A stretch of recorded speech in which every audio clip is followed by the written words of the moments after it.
یہ قرآن کریم اس کو کہیں نہیں چھوڑے گا، یہ قرآن کریم اس کو کہیں نہیں چھوڑے گا۔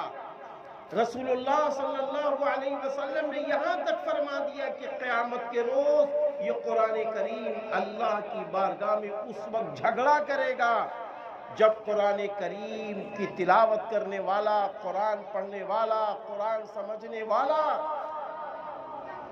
اپنے کسی برے اعمال کی وجہ سے جہنم کی طرف جانے کا اس کو فیصلہ ہو جائے گا تو یہ قرآن کریم جھگڑا کرے گا، یہ قرآن کریم جھگڑا کرے گا، یہ اللہ کے سامنے کہے گا